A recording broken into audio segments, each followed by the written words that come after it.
noches, Beatriz.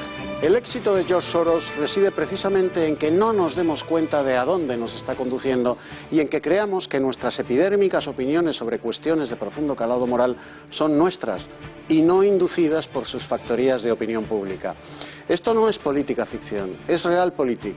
George Soros es el gran leviatán que despoja a las naciones de su identidad y de su soberanía, hurtándoles a los hombres su esencia personal, natural y trascendente a través de la propagación universal de la ideología de género, de las bondades del aborto, de la sexualidad como un capricho de diseño prêt-à-porter, del fomento de los flujos migratorios indiscriminados e ilegales para reducir al mínimo primordial de supervivencia las condiciones laborales y salariales de los trabajadores occidentales.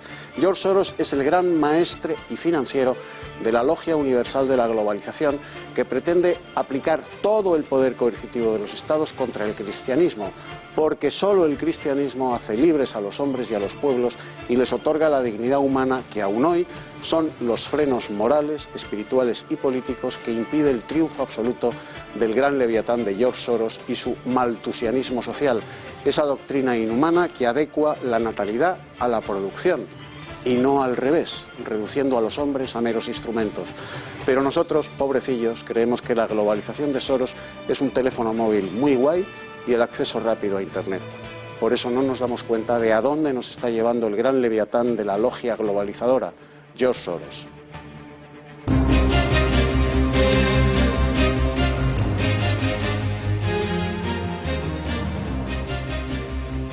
Gracias, Eduardo. George Soros centrará nuestra atención en este informativo en el que vamos a contar con el análisis de un experto en política estadounidense para conocer hasta dónde llega su poder. Pero antes repasamos las principales noticias del día en titulares. Mariano Rajoy es un líder reforzado en Europa.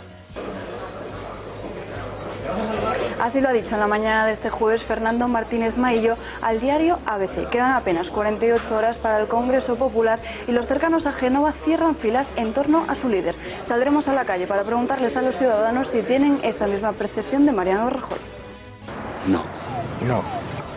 No, para nada. Sí, sin duda. No, yo creo que se ha quedado igual. Pues sí, no lo veo muy claro, está la cosa ahí. Yo creo que sí. Pues no lo ven tan claro como Maillo y seguimos hablando del Partido Popular porque hoy Cristina Cifuentes se ha mostrado encantada de permitir el voto en conciencia. Así es, Beatriz. Tras purgar de las filas populares a la práctica totalidad de diputados díscolos, ahora se muestra a favor de que los parlamentarios no sigan la disciplina de voto. En unos momentos hablaremos con Luis Alsúa, el popular que le disputará la presidencia del partido en Madrid. Y hablaremos también del Partido Socialista, que hoy precisamente ha registrado una enmienda para exhumar los restos de Francisco Franco del Valle de los Caídos. La izquierda continúa con su ofensiva lacista y tras registrar ayer la enmienda para legalizar la eutanasia, a lo que el PP ya no se opone, hoy propone desenterrar a Franco del Valle. Repasaremos otras propuestas de la izquierda. Y seguimos repasando los principales titulares del día, y es que ayer Bono estuvo con Bertín Osborne. ¿Qué le dijo? Le invitó a su casa, charlaron sobre la bondad o no de Esperanza Aguirre. La verdad que uno no dejó títere con cabeza, pero eso sí, ni una palabra dijo sobre el origen de su fortuna. Nosotros sí lo vamos a analizar en unos instantes. Gracias, María. Y en Página de Corrupción hablamos ya de las tarjetas Black. Paloma Valverde. Según cuenta OK Diario, tras dejar visto para sentencia el caso, el tribunal estudia ahora la exoneración masiva de todos los usuarios de las tarjetas Black. A lo largo de este informativo les desvelaremos el quién es quién de este fraude.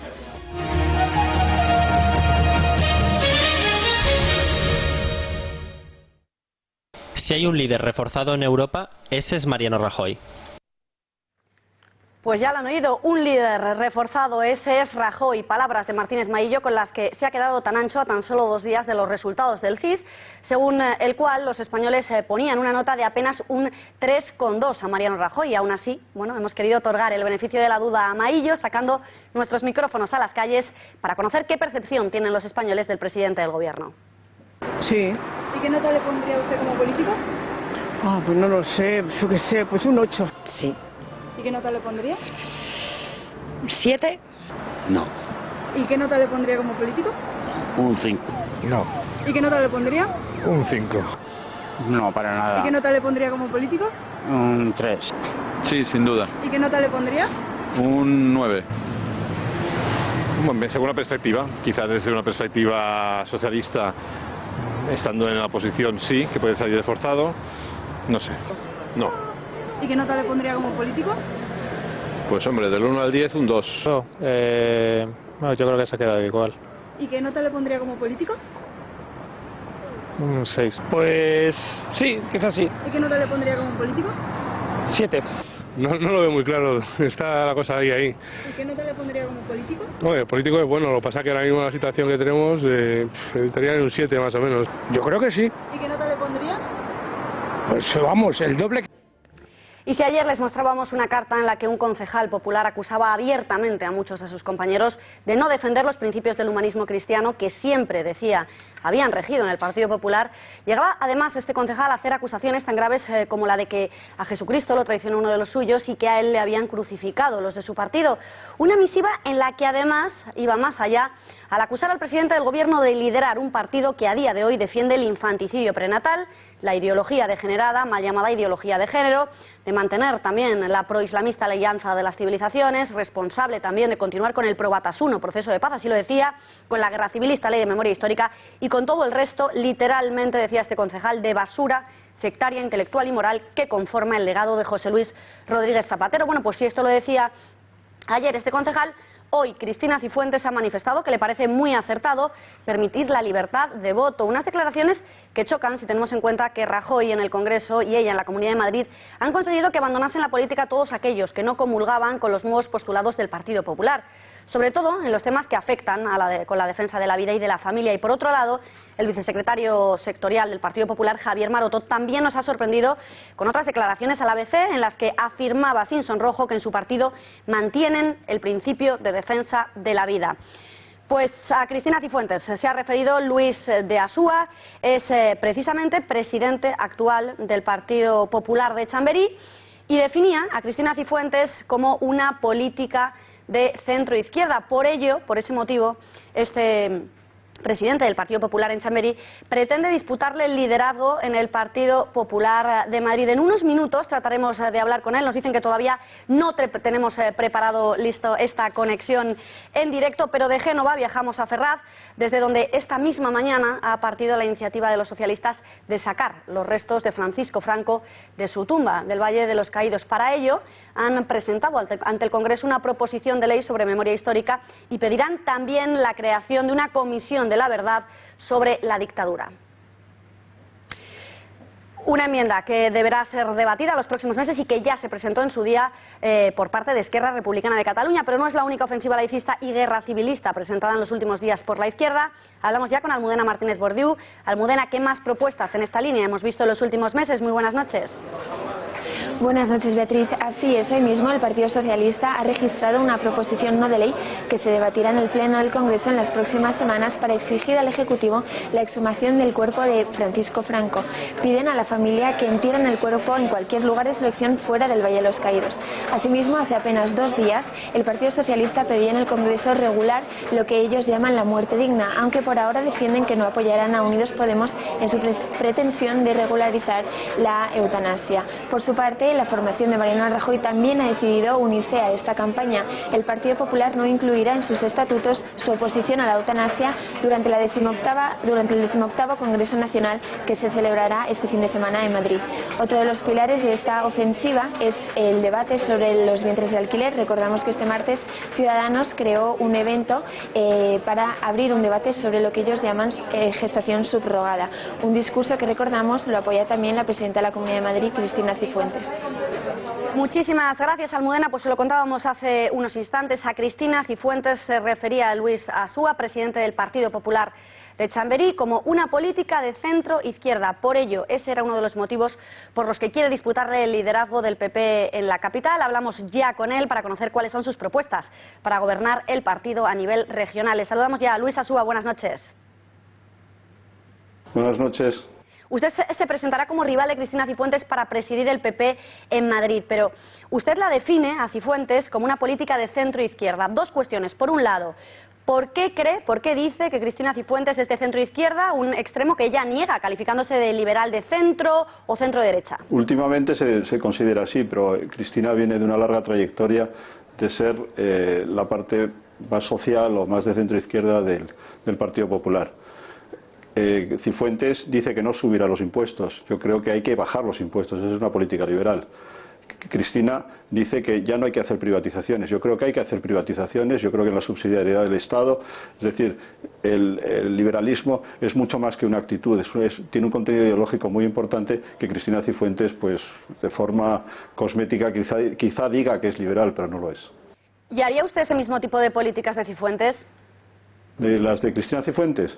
Yo no me presento a la Comunidad de Madrid, yo me presento a defender el ideario del Partido Popular desde una plataforma de liberal, de centro derecha. Entonces yo las políticas que haga en el gobierno regional me parecen perfectas, pero entiendo que debe haber un ideario del partido claro y luego un gobierno regional que, pues como está condicionado por un gobierno de coalición, tendrá que hacer las políticas que pueda. Pero Cristina Cifuentes cuenta con el apoyo y el respaldo ideológico de la cúpula de Génova. ¿Cree usted que tiene algo que hacer en su contra? ¿Yo? Sí, yo creo que sí. La gente me dice que me he tirado a la piscina, pero veo que hay bastante agua en la piscina. Yo creo que sí que vamos a tener recorrido. Suponemos que será consciente de que a partir de ahora Cristina Cifuentes y sus periodistas de cabecera tratarán de presentarla a usted como la caspa antigua del PP y, por tanto, a sus ojos, de extrema derecha. Bueno, no creo. Es bastante difícil. Yo tengo una trayectoria de muchos años en el partido y no creo que nadie pueda decir que soy de extrema derecha o caspa. Si ganara y finalmente se hiciera con la presidencia del partido en Madrid, ¿cuáles serían las primeras medidas que tomaría usted? Pues para empezar, incorporar todo el talento posible a Génova. Génova tiene un problema de desafección con una gran parte de los militantes del partido. Se dice que somos 95.000 militantes en Madrid y lo cierto es que solamente un 20% es activo. Lo primero que haré es tomar todo tipo de medidas y de esfuerzos para conseguir recuperar esos 75.000, que será difícil, pero sí una gran parte de estos afiliados que ya no están activos en el partido. Y, por supuesto, defender el ideario del Partido Popular frente a los condicionantes que tiene un gobierno de coalición como es el de Cristina Cifuentes en la regional. Por último, señor Asúa, es una evidencia la desafección del electorado popular hacia la actual cúpula del partido. ¿Cree usted posible dar un golpe de timón y que el PP vuelva a ser un partido que represente a la derecha sociológica en España? Yo creo que es importante que este proceso de primarias se haga de la forma más limpia posible para atraer el mayor número posible de militantes. No hemos empezado bien. Cristina Cifuentes ha planteado un congreso, un congreso en el Puente de San José que será lo que finalice el proceso de primarias. Y tampoco tenemos claras las reglas del juego, que ella se está saltando ahora mismo porque está en plena precampaña sin anunciar su candidatura y jugando pues con todas las armas que le da estar en Génova desde una posición muy dominante con respecto del resto de los candidatos. Señor Ruiz Asúa, muchas gracias por sus respuestas, le deseamos mucha suerte y buenas noches. Buenas noches. Bueno, pues seguimos con la vista puesta en el Partido Socialista porque ayer Bertín Osborne visitaba a Bono en su casa de Salobre, en Albacete. Una entrevista intimista en la que Bono habló de todo, de política, de su familia y hasta de cuidados estéticos. Pero de lo que no dio ninguna explicación fue del origen de su fortuna. Estás bien de pelo, no pierdes, pero si tienes... No, yo estoy bien de pelo porque bueno, me he puesto. No me digas, ¿sí? Yo me puse hace años también. No me puse. A mí me quitaron de aquí. Eso, mira, abajo. A no ver el destrozo que te hacen, ¿eh? Unos 8.000 pelos. Un día. Y me los puse. Y te agarras. ¿Quién crees tú que va a ganar y quién te gustaría a ti que ganara? Mira, yo creo que si Susana se presenta, creo que va a ganar Susana. Recomponer, porque no me quiero llevar mal con nadie, ¿sabes? Esperanza es listísima. Lo que pasa es que yo tengo la impresión, esto tú verás, pero yo creo que si ella puede elegir, que no salga de aquí, si ella puede elegir entre hacer el bien o hacer el mal, yo creo que tiene dudas. Unos documentos que dicen que había escogido una caja fuerte o que estaba en una... Sí, no, claro, había documentos en el Estado Mayor de la Defensa que no me daban cuando yo era ministro. Y un día me presenté allí y dije, me llevo los documentos, les guste o no les guste. Por supuesto, los documentos se devolvieron a los... ABC prueba con documentos que el exministro de Defensa, José Bono, intentó desacreditar a dos de los militares afectados por el accidente del Yak 42, propagando falsedades sobre su trayectoria profesional en las Fuerzas Armadas. Los dos militares salpicados por las mentiras urdidas por Bono son el teniente general José Antonio Beltrán, que gestionó la repatriación de los cuerpos, y Luis Alejandre, jefe del Estado Mayor del Ejército de Tierra. Además, recientemente, el pasado verano, se hacían públicas las malas condiciones de sus guardaespaldas, de los que el expresidente del Congreso, exministro y expresidente autonómico, sigue disfrutando a costa del erario público. En concreto, estos beneficios del millonario expolítico, 5 años después de dejar la actividad oficial, nos cuestan a todos los españoles 150.000 euros anuales. Eso sí, puede ser que por poco tiempo, porque este martes los 3 partidos con representación en el Parlamento de Castilla-La Mancha, PP, PSOE y Podemos, votaron eliminar los privilegios a los que por ley tienen derecho los expresidentes de la región, que actualmente ya solo disfrutaba Bono en lo relativo a seguridad. Este acuerdo es una novedad con respecto a hace 14 meses, cuando PP y Podemos hicieron la propuesta, pero el PSOE se negó e incluso Emiliano García Paje le pedía a Bono que no renunciara a sus privilegios. Bono tenía hasta entonces una secretaría de apoyo dotada con 2 personas, un despacho, un conductor, un automóvil de representación y un servicio de seguridad y protección personal.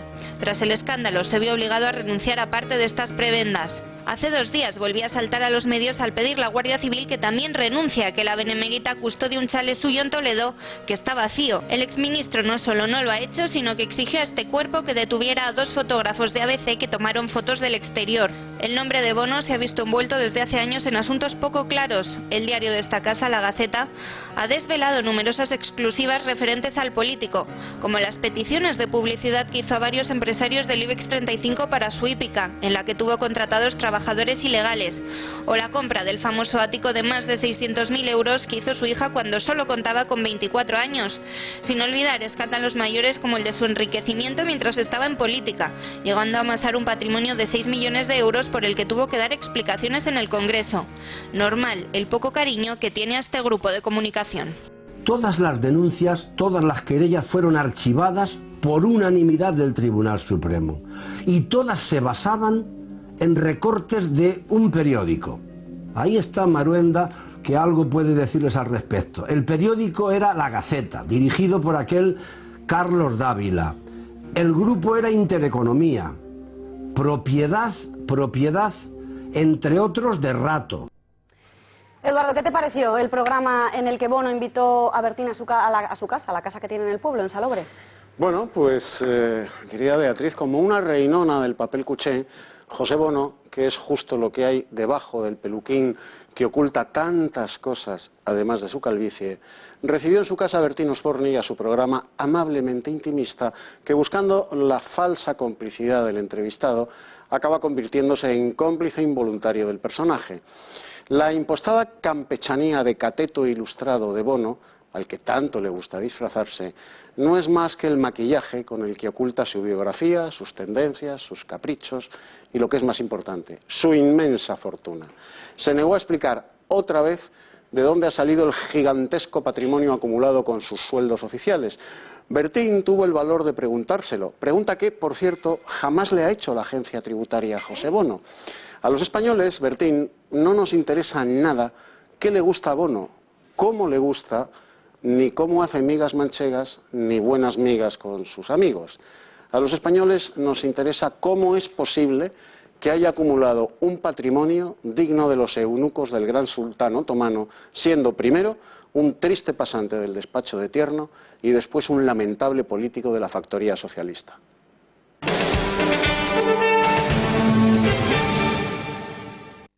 Hay un país que se llama Venezuela donde la información es a chorros. Hay algún testigo protegido, ministros, gente que ha venido aquí y mucha gente ha venido a contarnos cosas, nos han dado hasta fotos. ¿Podemos ser financiados regularmente con fondos de Venezuela y Irán? Yo, a título particular, creo que sí, pero no lo puedo demostrar. Como oigo a algunos tertulianos, entre ellos a usted, pues quise saber qué era lo que pasaba con el Salsam, quise saber qué pasaba con el 11M, quise saber qué pasaba con Marta del Castillo, y esa brigada se encargaba de esas cosas, porque entendía que de aquellos que habían investigado no se podían volver a investigar. Creé esa brigada que tenía 12 o 13 funcionarios. Parece ser que ahora no entra dentro de los cálculos. Ahora la van a eso. Pues con esas palabras, el exdirector operativo de la policía desvelaba en su entrevista al diario El Mundo que dio la orden de volver a investigar 3 grandes casos que pese a haber sido ya juzgados y sentenciados, considera que no se han resuelto correctamente. Se trata del 11M, el caso del Faisán y el caso también de Marta del Castillo. Ya medio resolver aún está el escándalo de las tarjetas Black. Y es que si el pasado jueves la Audiencia Nacional dejaba visto para sentencia el juicio, tras 26 sesiones parece que comienza a aclararse qué ocurrió realmente con las famosas tarjetas. Conectamos con nuestra redacción. Paloma Valverde, cuéntanos las últimas novedades. Buenas noches. Buenas noches, Beatriz. Así es, según cuenta OK Diario, todo apunta a que los cabecillas de las tarjetas Black serán condenados por administración desleal, mientras que las otras 65 personas encausadas quedarían exoneradas de manera masiva al considerar el juez que no habrían cometido ningún hecho delictivo. ¿Y cómo explica esto el magistrado? Asegura que estas personas utilizaban las tarjetas y que los dirigentes de las entidades lo conocían, por lo tanto no habrían cometido ningún delito de apropiación indebida o de administración desleal. Eso sí, todos ellos deberán devolver la parte íntegra de los gastos cometidos con esa tarjeta opaca. Los que por otro lado no se libran son Miguel Blesa y Rodrigo Rato, para los que la Fiscalía continúa pidiendo 6 años y 4 años y medio de cárcel respectivamente. Gracias, Paloma. Pues entre esos 65 imputados que, según el fiscal, usaron las tarjetas Black de forma depredadora y que dilapidaron 4 millones de euros, encontramos a representantes de los partidos de izquierdas, de derechas e incluso de los sindicatos. Entre los que más gastaron, se pueden imaginar, Miguel Blesa. Ildefonso Sánchez Barcoges, director general financiero, se lleva la palma en cuanto a gastos opacos. 574.000 euros en total, que dilapidó en juguetes, fruta, entradas de cine, hoteles de lujo y hasta compras en Loewe. Su sueldo era de más de 2,43 millones de euros al año.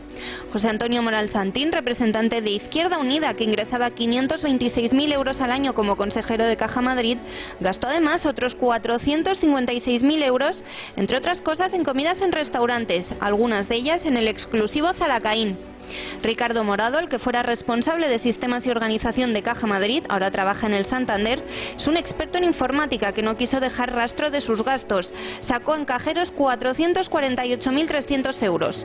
Miguel Blesa, por supuesto, es uno de los principales señalados. El expresidente de Caja Madrid desde 1996 a 2010 no tenía suficiente con los 3,5 millones de euros que ganó al final de su mandato y se pagó safaris en África, más de 10.000 euros en vino, balnearios de lujo, hoteles de 5 estrellas y 82.000 euros en efectivo.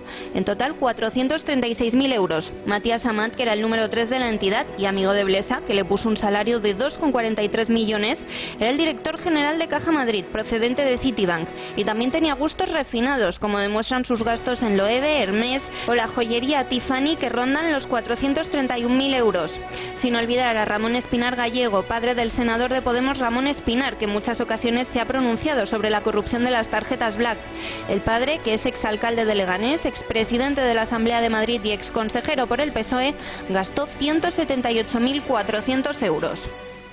Cerramos este bloque sobre corrupción hablando de los Pujol, y es que la policía habría encontrado, ordenando cajones, un pendrive con información relativa al clan que ya habría entregado al juez José de la Mata, que instruye el caso.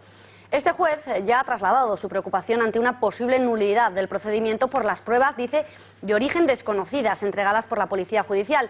Ha dictado una providencia en la que hace constar que la Policía Judicial le acaba de hacer entrega de ese pendrive, dice hasta la marca Toshiba, 8 gigas de capacidad, y al parecer, añade este juez, en este pendrive se contienen datos que han sido utilizados por la Brigada Central de Blanqueo y Anticorrupción de la Policía Nacional para llevar a cabo esa investigación relativa a los Pujol. Eduardo, qué casualidad, ¿no?, que precisamente el juez que instruye el caso, el mismo que ha dejado en libertad sin ningún tipo de medida cautelar a los miembros del clan, diga ahora que es que las pruebas no le parecen lo suficientemente viables cuando hay unos pendrives que se pueden comprobar y en los que existe información relativa al clan. Y además de esos pendrives existen pantallazos que la policía le envió a este juez sobre las cuentas de la banda de los Pujol en Suiza. Pero claro, este juez es tan independiente, que con esas pruebas en la mano, pues puede que el árbol entero caiga. Entonces, como es tan independiente, no quiere que se sustancie en hechos reales la amenaza que Jordi Pujol, en su comparecencia parlamentaria, en la que se limitó a broncar a los parlamentarios que le habían llamado, y todos le escucharon postrados y obedeciéndole, ya amenazó que con que si caía su rama, si caía su nido, iba a caer todo el árbol. Jordi Pujol es un personaje clave desde hace 40 años en la actual política española. Jordi Pujol ha untado a todo el establishment español, no solo en Cataluña, sino también en Madrid, a la élite del mundo financiero y del mundo político. Si esas pruebas evidencian cómo la banda de los Pujol ha estado durante 38 años saqueando Cataluña, pues a lo mejor se cae todo el árbol. Y claro, un juez independiente no puede permitir que el árbol se caiga. Eduardo, y brevísimamente, respecto a la noticia anterior de corrupción, si realmente acaba sucediendo lo que apunta OK Diario, que podrían ser exonerados de manera masiva los usuarios de las tarjetas Black, ¿podemos seguir creyendo en esta justicia? Somos todos iguales ante la justicia. 20 segundos te quedan. Yo te responderé con un hecho real. Elpidio Silva encarceló a Blesa y le echaron de la carrera judicial. ¿Te he contestado? Me has contestado clarísimamente, pero Eduardo, son las 9 de la noche, nos queda repasar las siguientes noticias que les vamos a ir contando en este informativo, las repasamos ya en el siguiente sumario.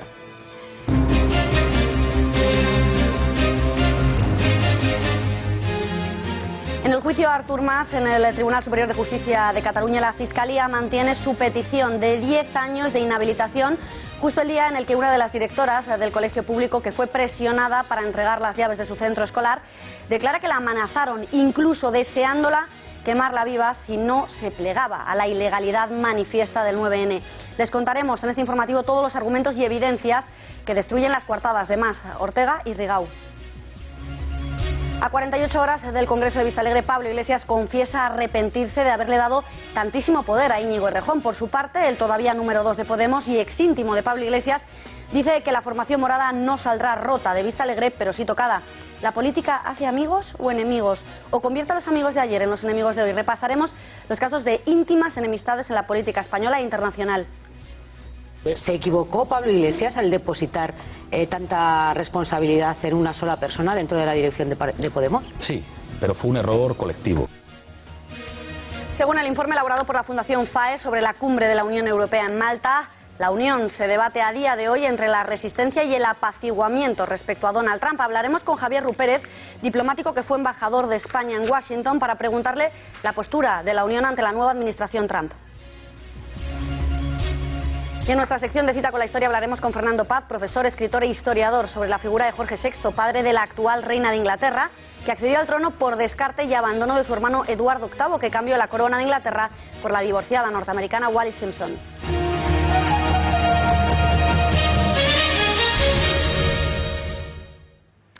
Pues esta misma mañana ha declarado la alcaldesa de Vilanant, en Gerona, reconociendo que ella misma sí cedió un local municipal para que se celebrara la consulta. El juicio por el 9N, como ven, continúa adelante y la Fiscalía mantiene la petición de 10 años de inhabilitación para cargo público para Artur Mas, a quien le imputa los delitos de prevaricación y desobediencia. Sin embargo, la alcaldesa gerundense ha sido de las pocas que ha respaldado con su declaración ante el juez las coartadas de los acusados. Hoy mismo, la única directora que se negó a ceder pues, su colegio para colocar las urnas, ha denunciado que llegaron a decirle que merecería ser quemada, tener cáncer y morirse por su negativa a darles las llaves. Pero es que aún así no es esta directora la única que habría recibido amenazas por oponerse a facilitar la celebración de la consulta separatista. Desde directores de colegio hasta inspectores de educación han denunciado desde el pasado lunes, cuando comenzara el juicio, las amenazas recibidas. Testimonios que desmontan de un plumazo las coartadas de los acusados. ¿En qué han mentido Artur Mas, Irene Rigau y Joana Ortega? Alba Vila, buenas noches. Muy buenas noches, Beatriz. Pues así es, vamos ya a desmantelar las mentiras de los principales acusados. Voluntarios. Así calificaban tanto las consejeras como el expresidente de la Generalitat a todos aquellos que habían ayudado a organizar el referéndum ilegal.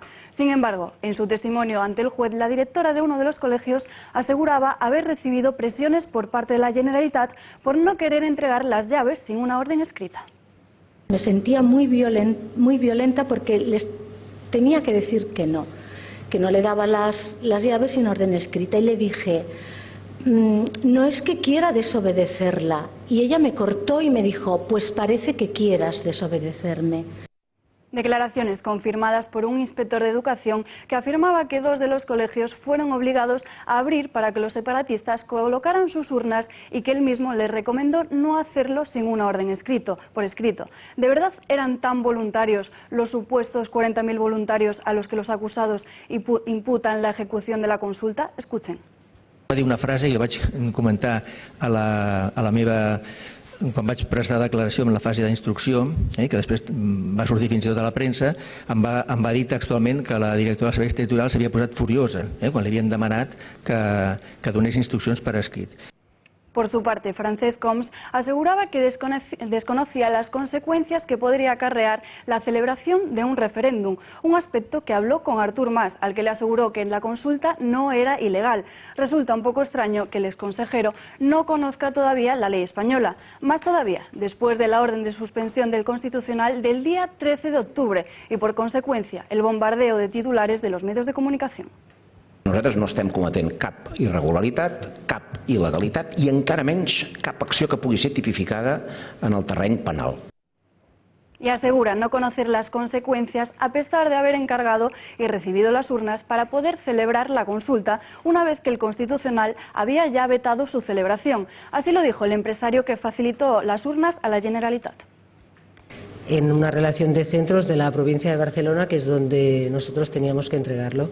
¿Y lo entregaron? Sí. ¿El 7 y 8 de noviembre? Sí. El que sí ha admitido sin tapujos que cedió los colegios, a pesar de conocer la suspensión, ha sido Xavier Trias, el exalcalde de Barcelona. Vam dir, escolta'm, és important que el col·lectiu es posi a disposició, però cada un faci el que vulgui. Como ves, Beatriz, la mayoría de los testimonios desmontan la coartada de los separatistas. Pues ha quedado clarísimo, Alba. Muchas gracias. La Generalitat abrirá además 6 nuevas mal llamadas embajadas en 2017 y hará lo que denominan también 138 misiones empresariales. Así lo ha anunciado el Departamento de Empresa, que asegura que estarán destinadas a la promoción económica de Cataluña en el extranjero. De las 6, 3 comenzarán a funcionar en este primer trimestre del año, en concreto las de Zagreb, Belgrado, Teherán y Nairobi, aunque durante el resto del año se abrirán otras 3, las de Los Ángeles, La Habana y Ámsterdam, con una inversión de, atención, 1.200.000 euros. Además, el consejero del ramo, Jordi Baiget, ha desvelado que durante este ejercicio la Generalitat tiene previsto realizar un total de 138 viajes empresariales con el objetivo de dar a conocer en el extranjero la viabilidad del proyecto catalán. Más noticias sobre Cataluña, aunque en este caso relacionado con Podemos, y es que el 80% de su electorado rechaza el mal llamado derecho a decidir. Solo el 19,2% de los electores de la formación morada estarían a favor de que se reconozca a las autonomías la posibilidad de convertirse en estados independientes. Así se sustrae del último barómetro del CIS, y a pesar de ello, pues tanto Pablo Iglesias como Íñigo Errejón se han mostrado en incontables ocasiones a favor de consultar a los catalanes en un referéndum ilegal. Esto parece ser lo único en lo que están de acuerdo pues el número 1 y el número 2 de la formación morada, que continúan a estas alturas de tournée televisiva, lavando los trapos sucios de plató en plató. Hoy, por ejemplo, le ha tocado el turno a Ana Rosa y a Antonio Ferreras. Ambos han recibido a Iglesias y a Errejón, respectivamente, y ninguno se ha mordido la lengua en esta particular guerra fratricida que protagonizan desde hace ya meses. Comenzamos por las declaraciones del secretario general, que ya ni siquiera finge o niega la crisis y arremete frontalmente contra Errejón. Laura, ¿qué ha dicho exactamente Pablo Iglesias hoy? Buenas noches. Buenas noches, Beatriz. Pues sí, Pablo Iglesias suma hoy los suyos a la larga lista de reproches de Podemos. Incluso hoy ha llegado a asegurar arrepentirse de haberle dado tanto poder a su ahora rival, Íñigo Errejón. ¿Se equivocó Pablo Iglesias al depositar tanta responsabilidad en una sola persona dentro de la dirección de Podemos? Sí, pero fue un error colectivo. Y defiende a los suyos cuando se le pregunta por su entorno, punto clave y punto sobre todo de fricción en estos días, a los que Errejón acusa de su mala relación con el hasta ahora líder de la formación morada. No sería honesto que yo dijera, no, Íñigo es estupendo y con él me entiendo, pero es que está rodeado. No, hombre, no. O sea, en política todos somos ya mayores y uno pues se rodea de quien entiende que trabaja bien con uno. pero esta lucha de poderes continúa. Errejón, en su versión más positiva, apuesta por el tándem. Pablo Iglesias, por el otro lado, asegura que en Vistalegre no solo se juega el futuro del partido, sino el suyo propio. Escuchemos. Si los inscritos deciden que el líder es Íñigo Errejón porque su lista gana, desde luego dejaría la Secretaría General. Lo del escaño lo hablaría con los compañeros, puede que sí. Vistalegre, Beatriz, se convierte en un todo o nada a solo 2 días de conocer el futuro del polémico Partido Morado. Gracias, Laura. Escuchamos ahora a Íñigo Errejón. Siguiendo sus declaraciones ha estado Adriana González Palacios. Adriana, el aún portavoz se muestra convencido de que Podemos no se rompe. Buenas noches. Buenas noches, Beatriz. Efectivamente, Íñigo Errejón rechaza que el partido pueda romperse, aunque sí considera que puede haberse afectado en Vistalegre 2. También echa por tierra las teorías de conspiración contra Pablo Iglesias y mantiene que siempre ha defendido el voto al secretario general del partido. También informa sobre los movimientos dentro de Podemos y asegura que no se debe hablar de la crisis en los medios. Escuchemos. Podemos no se va a romper y yo creo que todos vamos a estar a la altura para que eso no suceda, pero sí que puede salir tocado. Creo que hay que tatuarse, que hay que tener la discusión, no como si el mundo se acabara el domingo, sino como si el trabajo comenzara el lunes. No, las teorías de la conspiración contra Pablo, supuestamente contra Pablo, no son ciertas y a mí además me duelen particularmente. No creo que haya nadie que haya destinado más horas ni más energía a hacer de Pablo presidente del Gobierno de España. Y por tanto con esto quiero ser extraordinariamente claro. Hemos ido escorándonos y perdiendo vocación de mayorías, creo que eso aleja la posibilidad o dificulta la posibilidad de un gobierno de cambio y creo que eso ha sido paralelo al desplazamiento de una buena parte de la gente que para mí constituye la materia gris fundamental. ¿Y la causa ha sido el entorno de Iglesias? Bueno, son 2 fenómenos que se han ido dando paralelos. Donde no se tiene que hablar, en mi opinión, es en los medios de comunicación. No por no responder a las preguntas, sino porque hay cosas que por responsabilidad, yo claro que he leído cosas que no me gustan y claro que hay veces que cuando hay diferencias saltan chispas y yo claro que he leído cosas que me han estremecido y sin embargo creo que ese no es el debate que nos debemos. Batalla a muerte que se decidirá en apenas 2 días y de la que los pablistas parecen convencidos de su victoria y más les vale porque están dimitiendo en bloque de sus escaños en caso de que pierdan. Así lo ha dicho esta mañana Ramón Espinar o Irene Montero, que insiste en que su facción es la idónea para ganar a Mariano Rajoy. Aún no ha comenzado el cónclave y ya se escuchan acusaciones de pucherazo. A 2 días de la asamblea que renovará la dirección y política del partido, varios militantes han alertado de fallos en las votaciones. Por un lado, inscritos que no han podido ejercer el derecho a voto al no recibir el código de verificación que les habilita para ello, y por otro, expulsados en su momento por la Comisión de Garantías y que han comprobado con sorpresa cómo no podían participar en la votación. Así las cosas, no sorprende que hoy mismo Miguel Urbán haya confesado a Susana Griso que en Vistalegre está ya todo el pescado vendido. Y va a aflorar ese debate porque da la sensación de que vais a llegar a Vistalegre con el pescado vendido, es decir, las votaciones se están haciendo en los días previos, se va a acabar, digamos, la posibilidad de votar a media mañana y cuando empiece el debate, entre comillas, político, ya se habrá elegido una ejecutiva, un secretario general, ¿no? No, o sea, llevamos de hecho 1 mes y medio debatiendo. El problema es que el espectáculo que se ha dado ha quitado el foco del debate político, pero el debate político se está dando en muchísimos círculos. La cosa está que arde en Podemos y de ganar Errejón, y si los pablistas cumplen con sus amenazas veremos un hemiciclo vacío de morados, pero no siempre se han llevado tan mal Pablo Iglesias e Íñigo. Eran íntimos amigos, como antes lo fueron Hernando y Sánchez, González y Guerra, Aznar y Rajoy y hasta Hillary Clinton y Donald Trump. Es evidente que, como decía Fraga, la política hace extraños compañeros de cama. Repasamos las amistades rotas dentro de la política con la ayuda de María Durán. María, buenas noches. Buenas noches, Beatriz. Pues sí, se dice siempre que la política hace extraños compañeros de cama, que es verdad, pero fijándonos en los ejemplos más recientes de nuestra democracia, lo que hace sobre todo es convertir a los mejores amigos en acérrimos enemigos. El último caso lo tenemos en la ya manifiesta antipatía que se profesan los 2 principales líderes de Podemos. Ni los besos de diciembre en una televisión han podido arreglar una relación que no tiene marcha atrás. Aunque si nos fijamos en otras rupturas de Iglesias podríamos pensar que él es el culpable, ya que haciendo memoria también ha acabado francamente mal con Tania Sánchez, antigua novia que dejó Izquierda Unida para unirse al Partido Morado y que ahora está en el sector errejonista. Yendo un poco más lejos, el expresidente Felipe González y su número 2, Alfonso Guerra, eran tan amigos que se comprometieron a cuidar a los hijos del otro si a alguno le pasaba algo. Finalmente la vida pública les pasó pasó factura y en 1991 Guerra dejó la política al no sentirse apoyado por su amigo a raíz de varios asuntos, entre ellos un escándalo económico que afectó a su hermano. Otro expresidente, Aznar, cuenta en sus memorias que Rato se distanció de él porque tras negarse 2 veces a ser su sucesor, cambió de opinión, pero ya no había marcha atrás. El que fuera su vicepresidente rompió una amistad que venía incluso de sus familias porque no consiguió superar la decepción. Y estas 2 primeras negativas de Rato son las que hicieron que a día de hoy siga siendo Mariano Rajoy el sucesor y presidente. Y por cierto, que ni siquiera ser el elegido le ha librado de acabar también bastante mal con Aznar, que cada vez que puede le enmienda la plana y ha renunciado a ser presidente de honor del PP recientemente. No se alarmen que hay excepciones. Zapatero y Alonso, que fue ministro de su gabinete, eran amigos de la infancia y lo siguieron siendo hasta la muerte del segundo, que se produjo tristemente la pasada semana. Y para encontrar otro ejemplo similar, nos tenemos que ir fuera de nuestras fronteras. Hillary Clinton y Barack Obama, que no se podían soportar cuando compitieron en primarias. De hecho, de Obama es la frase "Clinton no es de fiar", que tanto ha citado Donald Trump. Han acabado siendo secretaria de Estado de por medio, íntimos amigos tras su trabajo en la administración en los últimos años.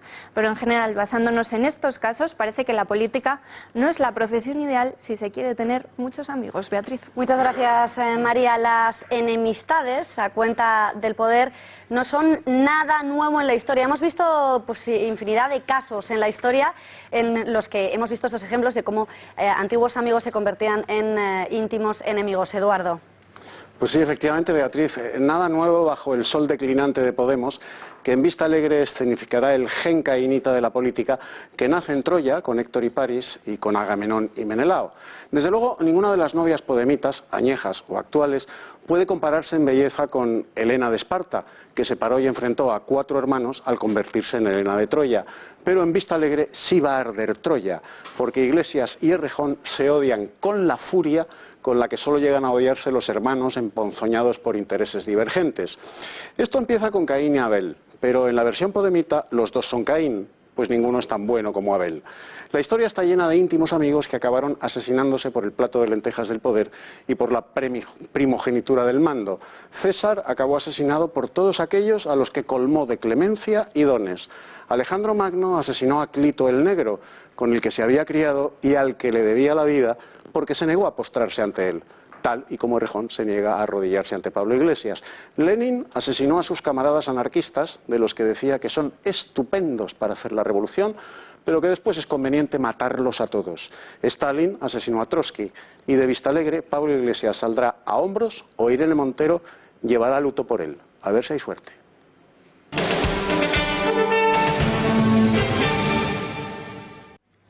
Y hablamos ahora de nuestra noticia de apertura, George Soros, del que en las últimas horas hemos sabido que varias de sus fundaciones estarían trabajando con los fiscales responsables de tumbar el decreto migratorio de Donald Trump. Tiene la última hora de esta exclusiva Pepe García Saavedra. Pepe, buenas noches. Muy buenas noches, Beatriz. Efectivamente, poco a poco se van destapando las verdaderas intenciones de George Soros y sus vínculos con todos los movimientos anti-Trump. Hemos podido saber que las fundaciones del magnate estarían trabajando codo con varios fiscales generales demócratas en la redacción de hasta 12 normas contra la administración Trump. Concretamente, a través de su fundación Sociedad Abierta Open Society, el magnate habría donado hasta 35 millones de dólares a la Unión Estadounidense por las Libertades Civiles. Pero no es este el único organismo que ha recibido dinero de George Soros. También el Centro Nacional de Inmigración, el Centro Urbano de Justicia y el Proyecto de Asistencia a los Refugiados. ¿Y por qué es importante la financiación de George Soros a todos estos colectivos? Pues porque son estas organizaciones las que están trabajando codo con estos fiscales generales para tumbar el veto migratorio que ha puesto en marcha Donald Trump. Pero el presidente de Estados Unidos no es el primer objetivo de George Soros. Ya tuvo su particular guerra con otros mandatarios como Vladimir Putin o Víctor Orbán. ¿Y quién es realmente George Soros? ¿Cuáles son sus objetivos? ¿Por qué se ha fijado en el presidente de Estados Unidos? Y más importante, ¿a través de qué fundaciones opera? Vamos a responder a todas estas cuestiones en el siguiente vídeo. Magnate, multimillonario, especulador financiero y filántropo estadounidense de origen judío. Sí, así se puede definir no brevemente a George Soros. Es conocido por ser el hombre que provocó la expulsión de la libra del sistema monetario europeo, el llamado Miércoles Negro, donde Soros obtuvo unas ganancias de unos 1.000 millones de dólares y produjo pérdidas al Estado inglés por valor de unas 3.400 millones de libras. Soros es una de las personas más ricas del mundo, con una fortuna de unos 30 millones de dólares. Pero ¿cuál es su ideología? El globalismo. Es el líder mundial del movimiento contra las fronteras y entidades nacionales. Soros es también conocido por ser un gran partidario del liberalismo económico y sus políticas. Defiende la filosofía de sociedad abierta. ¿Y qué intereses tiene? George Soros es enemigo de las patrias, las fronteras, los países, los conflictos raciales. Está detrás del golpe de Estado en Ucrania, de los refugiados. No hay ningún movimiento grande en el mundo en el que no se encuentre. Ha sido especialmente activo en ir contra Donald Trump. Ha dado muchísimo dinero a la campaña de Hillary y con el triunfo del magnate ha perdido 1.000 millones de dólares. Ha llegado a pagar $20 la hora a las personas que fueran a manifestarse contra Trump. En algunas ciudades, incluso 50 como en Nueva York.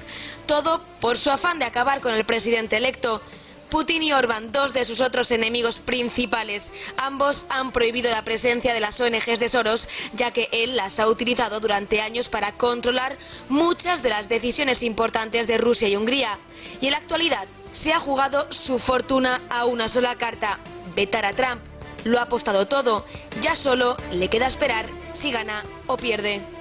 Nos acompaña en plató ya nuestro analista experto en política estadounidense, Carlos Esteban. Carlos, muy buenas noches. ¿Qué tal? Buenas noches. Buenas noches. Bueno, pues vamos a empezar por el principio. ¿Quién es George Soros? ¿Por qué tiene tanto dinero y por qué tan poca gente, digamos así, de la calle sabe de este señor que domina todo? Bueno, la verdad es que merece la pena saberlo porque es un personaje fascinante y además creo que es uno de los personajes claves de este principio de siglo.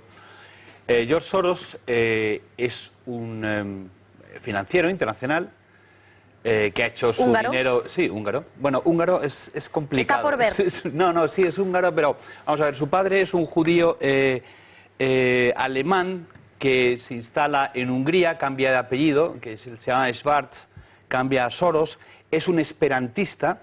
Ya sabes que el esperanto es un idioma artificial con pretensiones de internacionalidad y tal, y eso ya es bastante curioso. George Soros apareció en la revista Esperantistas como el primer niño que hablaba esperanto como un idioma natural y luego después de la guerra se va a Suiza, después de Suiza se va a Inglaterra donde se nacionaliza y bueno, en este momento está en Estados Unidos. Es decir, toda esa historia personal indica una persona para quien las fronteras realmente no tienen ningún significado y son meramente una molestia. Carlos, pero ¿por qué tiene tantísima influencia en todos los ámbitos? En todos los ámbitos y además no solo en un país, sino en prácticamente la totalidad del mundo. Pues se hizo porque es muy rico.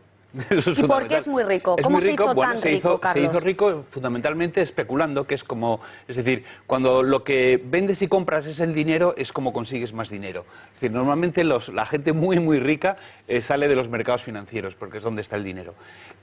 Concretamente con ese gran golpe que dio y que expulsó a la libra del sistema monetario europeo, ganó muchísimo dinero. Normalmente es un especulador sensacional, buenísimo, que con una información magnífica y con unos socios de lujo. ¿Y a qué personas habría ayudado a lo largo de toda su vida y con qué propósito? Claro, ¿por qué ayudó a unos sí, a unos no? ¿Cuáles son sus principales, digamos, caballos de batalla? ¿Cuáles han sido a lo largo de...? Porque es verdad que ahora hay muchos. Sí, que ha tenido muchos aliados o mucha gente a la que ha apoyado, pero es mucho más... casi se le define mejor por la gente a la que odia o a la gente contra la que va. ¿Contra qué gente ha ido? Y luego me dice también un poco a quién ha ayudado, que me interesa. Creo, por lo que he visto del personaje, yo creo que su principal bestia negra es y ha sido siempre Vladimir Putin. En general, Rusia es el país que odia porque es un país que evidentemente está completamente en contra de todo lo que Soros defiende. Soros defiende un mundo sin fronteras, un mundo, digamos, en el que no hay unas identidades nacionales, y Rusia representa exactamente lo contrario. Evidentemente ahora el enemigo, digamos... Público número uno es Trump. Sí. ¿Y a quién ha ayudado? Bueno, ha ayudado a todos los contrarios a Putin y a todos los contrarios a Trump, pero luego aparte él tendrá una serie de querencias y una serie de argumentos y cosas que defienda especialmente, porque por ejemplo la ideología de género es uno de los bastiones a los que ha dado muchísimo dinero, con los que ha financiado a muchísima gente. Su obra de cabecera es La sociedad abierta, de Popper. Su idea es esa, es decir, todo lo que ponga en peligro a la sociedad abierta es su enemigo, y la sociedad abierta, una de las cosas que pone en peligro es, por ejemplo, la cohesión étnica o cultural de un país. Es un enemigo directo de la sociedad abierta y, por tanto, es un enemigo directo de Soros. Soros es una persona bastante obsesiva en eso y en general está detrás prácticamente de cualquier movimiento que aparezca en portada en los periódicos. Detrás está él, a favor o en contra, pero siempre con mucho dinero, repartiendo mucho dinero. ¿Y por qué mantiene esa lucha en contra del cristianismo? Ahí sí que, es decir, ¿por qué? Sí, me has pillado, es decir, que estamos en lo mismo, es decir, también el cristianismo es una ideología concreta, por así llamarlo, una visión del mundo concreta, que por tanto está en contra de ese relativismo absoluto que es necesario para que se mantenga la sociedad abierta con la que sueña George Soros. Carlos, ¿quién crees que va a ganar la pugna entre Soros y Trump? Bueno, el problema es que ya no está tratando con un presidente de los Estados Unidos que además tiene un respaldo popular bastante importante. Y es más, ese ha sido su único apoyo real de Trump, ha sido la gente. Entonces, en este caso, está metido en tantos follones Soros y con tanto dinero que es posible que se le acaben los fondos antes de que gane su última batalla. Pues Carlos Esteban, muchísimas gracias por acompañarnos un día más y ilustrarnos sobre George Soros. Gracias y buenas noches. Gracias a ti.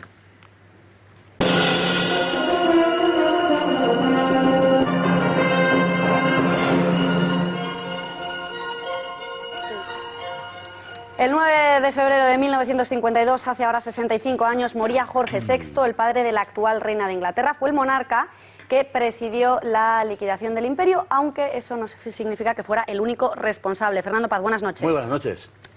Jorge VI murió joven, pero ¿qué balance puede hacerse de su reinado? Pues murió con 56 años, es verdad que murió bastante joven. Le tocó... Perdona, ¿cuántos años? 56, no he echado mal las cuentas. Le tocó presidir prácticamente la liquidación del imperio, o los comienzos de la liquidación, porque reinó desde diciembre del 36 hasta febrero del 52. O sea que sí, pero no puede considerarse el primer responsable, aunque lógicamente tenga una responsabilidad. Fue el monarca inglés de la Segunda Guerra Mundial.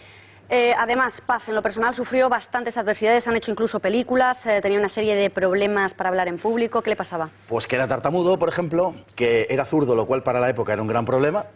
Recordemos cómo iban esas cosas. Además era zambo, es decir, tenía un problema en las piernas muy pronunciado.